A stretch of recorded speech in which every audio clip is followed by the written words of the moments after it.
13 seconds. That is all it took. 13 seconds from the moment Lindsey Vonn pushed out of the starting gate to the moment her Olympic dream was over. Not a slow decline, not a disappointing finish, but a violent, terrifying crash at 140 kilometers per hour that millions of people watched live on television and will never forget. And when it was done, when she lay motionless on the side of that icy mountain in the Italian Dolomites, the screams that came through her live microphone were so raw and so painful that Olympic organizers rushed to blast music through the venue speakers just to drown them out. The crowd that had gathered to witness one of the greatest moments in sports history instead fell completely silent as those screams echoed across the mountains. February 8th, 2026 was supposed to be the greatest day of the greatest comeback story sport had ever seen. The women's downhill final at the Winter Olympics in Cortina, Italy. Lindsey Vonn, 41 years old, wearing bib number 13, stood in the starting gate that morning as the most watched athlete at the Games. Her father, Alan Kildow, was in the stands. Snoop Dogg was in the crowd. Millions of people around the world had their eyes fixed on their screens, waiting to see something they had been told was impossible actually happen. She tapped her poles together 3 times, the way she always does, and pushed off. Within seconds, her right ski pole caught a gate at the crest of a jump in the upper section of the mountain. At the speed she was traveling, that one tiny snag jerked her completely off balance. Her right shoulder clipped the gate. She was sent spinning sideways through the air, her body twisting helplessly over her own skis. She hit her head on the way down and landed hard on her back with her skis crossed beneath her. Her mandatory airbag vest inflated on impact. She did not get up. The broadcast picked up everything through her live microphone. Reports say she cried out that she could not feel her legs and that she could not get her skis off. The Washington Post described how a hush fell over the entire venue. The race was stopped immediately. Medical teams were on the snow within moments. She lay there being treated for somewhere between 15 and 30 minutes before she was strapped to a stretcher, placed inside a red evacuation bag, and loaded onto a yellow medical helicopter. That helicopter lifted off and flew directly over the finish line area, directly over the thousands of spectators who had come to watch her cross that line in triumph. The people who came to celebrate her victory instead watched her be carried away into the sky. It had been exactly 13.4 seconds from start to crash.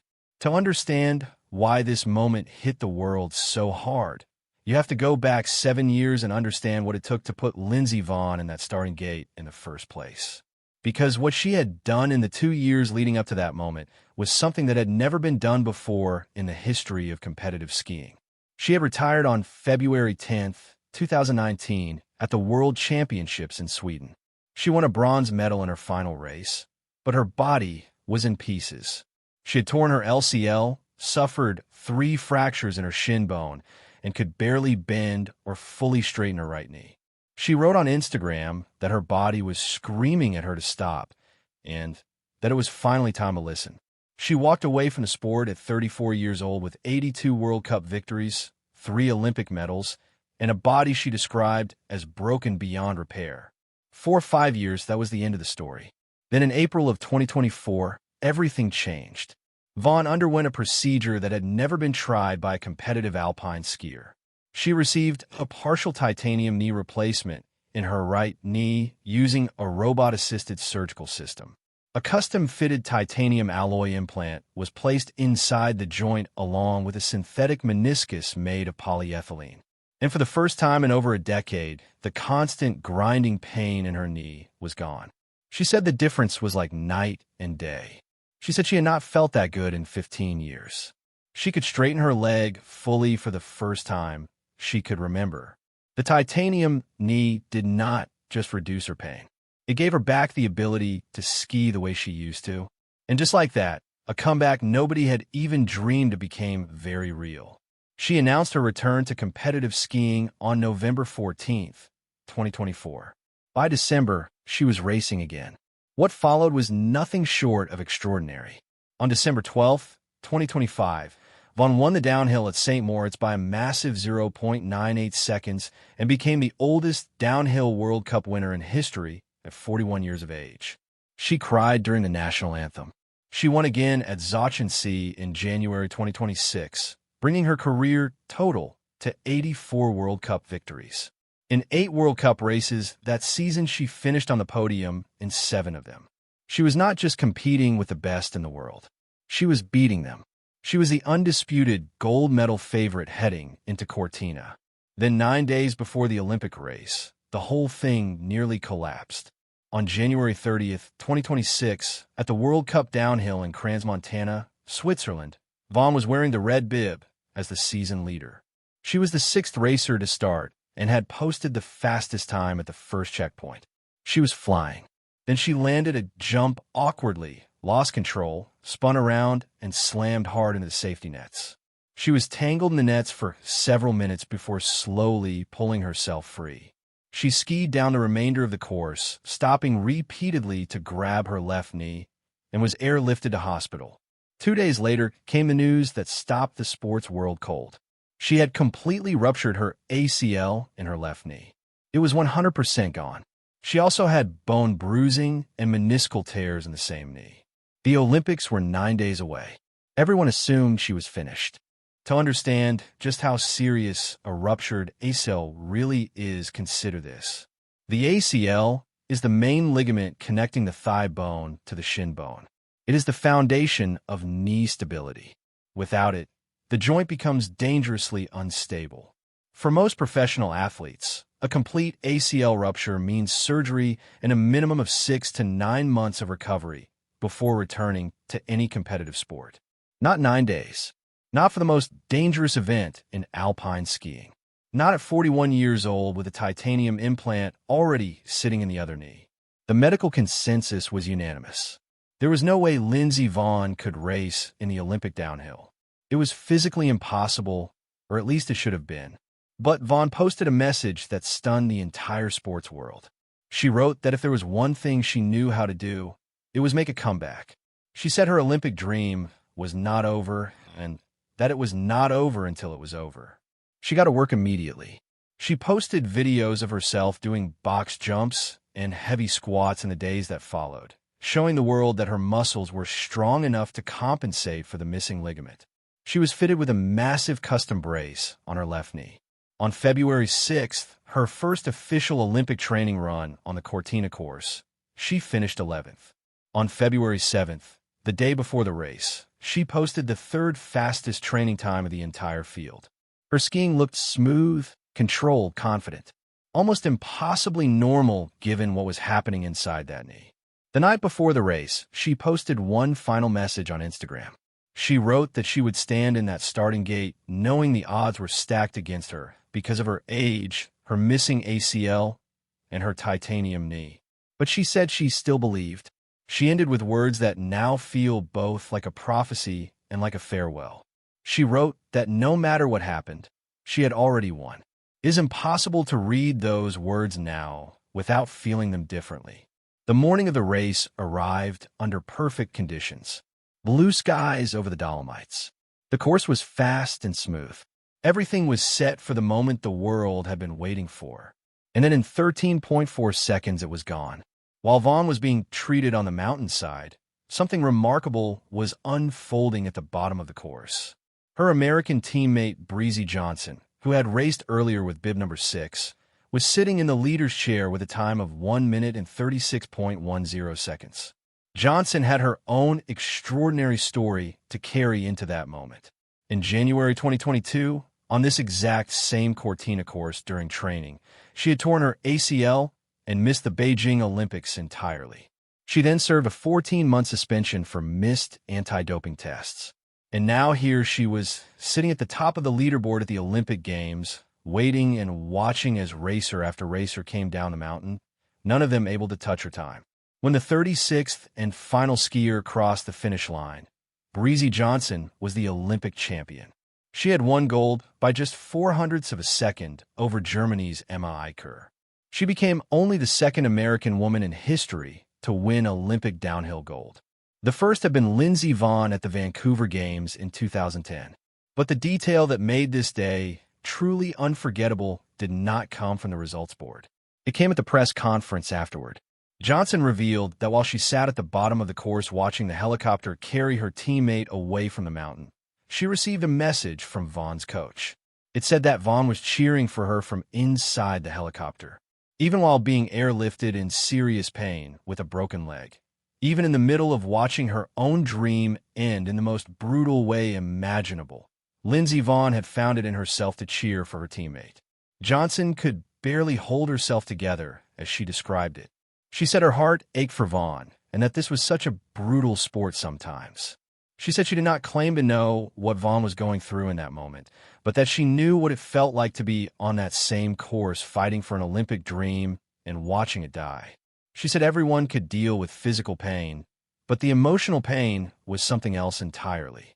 In one of those small details that somehow captures the full emotional weight of a day like this, Johnson's gold medal broke apart during the celebrations. The ribbon snapped as she jumped up and down in joy. She held up the broken pieces at her press conference with tears and laughter mixed together and said, "Do not jump in them." It was the perfect final image for one of the strangest, most heartbreaking, most unforgettable days in Olympic history. Vaughn was initially taken to Cotavilla Putty Hospital in Cortina for immediate treatment and then transferred roughly 80 miles south to a larger facility in Treviso. That afternoon, she underwent orthopedic surgery to stabilize a fracture in her left leg. The U.S. ski and snowboard team confirmed in a statement that she was in stable condition and in good hands with a team of American and Italian physicians. The full picture of her injuries from the Olympic crash included a broken left leg and a head impact from the tumble. These are layered on top of everything she had already been carrying into race day: the completely ruptured ACL, the bone bruising, the meniscal tears, all in the same left knee. Her right knee still contained the titanium partial replacement from 2024. Both knees were now compromised. The reaction from the sporting world was immediate and overwhelming. IOC President Kirsty Coventry called Vaughn an incredible inspiration and said she would always be an Olympic champion. FIS President Johan Eliash thanked her for everything she had given to the sport and then said something that surprised almost everyone listening. He said he would not count her out for the 2030 Olympics in the French Alps. Michaela Schifrin posted a broken heart emoji. Sophia Gaggia wrote that she was sorry Vaughn had been taken away by helicopter. Rafael Nadal called her a great inspiration and urged her to stay strong. The tributes came from every corner of the sports world because what Vaughn had represented over the past 2 years, and really over the past 2 decades, had transcended skiing entirely. To truly appreciate the magnitude of what happened on that mountain, you have to look at the full pattern of her career, because the story of Lindsey Vonn is not just a story of victories. It is a story of what a human body can be put through and still keep going. At the 2006 Turin Olympics, she was hospitalized after a bad training fall and competed again just 48 hours later. At the 2010 Vancouver Games, she raced with microfractures in her forearm and won gold. In 2013, she suffered a catastrophic crash at the World Championships that tore her ACL, tore her MCL, and fractured her shin bone. She was airlifted from the mountain that day, too. Those injuries cost her the 2014 Sochi Olympics. Then she retore the reconstructed ACL during training later that same year. She fractured her ankle in 2015. In 2016, she shattered her arm so badly she had to practice writing the alphabet just to regain basic hand function. Every time, she came back. Every single time. Her career totals tell the story of someone who pushed the absolute limits of human endurance and kept finding more.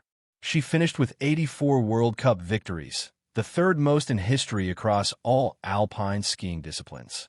She won 45 downhill races, more than any skier, man or woman, who has ever lived. She earned 138 World Cup podium finishes, 20 Crystal Globe titles, 3 Olympic medals, and 8 World Championship medals. She is widely considered the greatest American ski racer of either gender and one of the most dominant alpine skiers the sport has ever produced. And she did almost all of it while carrying a body held together by surgeries, braces, and sheer force of will.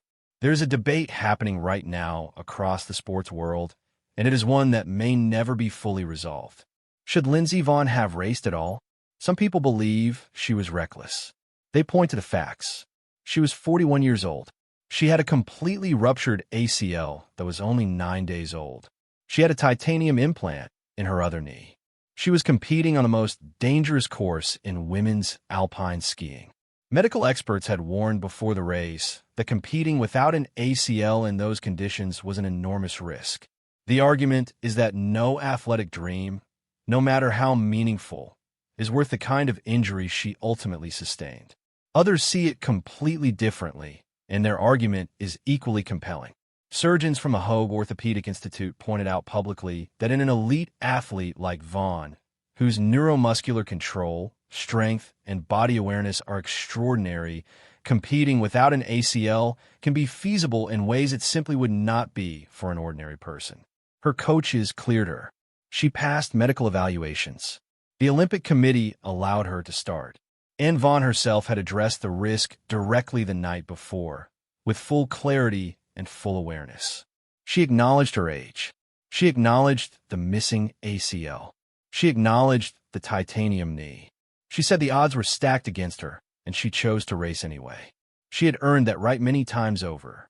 What cannot be debated, and what matters more than almost anything else in this conversation, is the actual cause of the crash. Her pole caught a gate. That was it. A single snag at 140 kilometers per hour.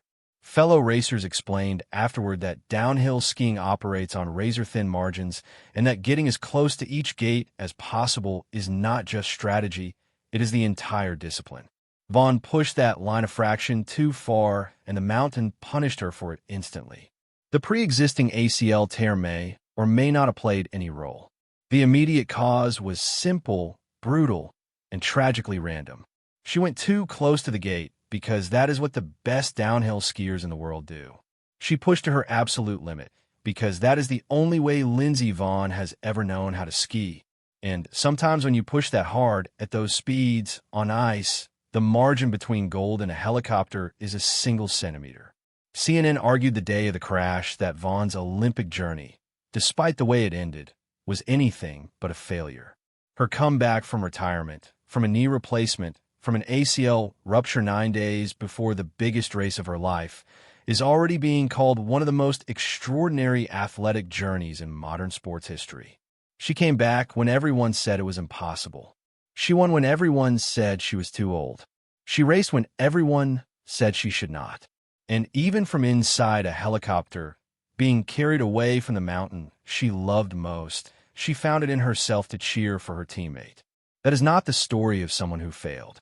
That is the story of someone who gave everything. As of right now, Vonn has not made a public statement since the crash. She is recovering from surgery in Treviso, Italy. Her condition is stable. Nobody knows if she will ever stand in a starting gate again. The FIS president said he would not count her out for 2030, but she would be 45 years old by then, and the realistic expectation shared by almost everyone in the sport is that February 8th, 2026 was the last time Lindsey Vonn will ever push out a starting gate. If that is true, then she went out the only way she knew how.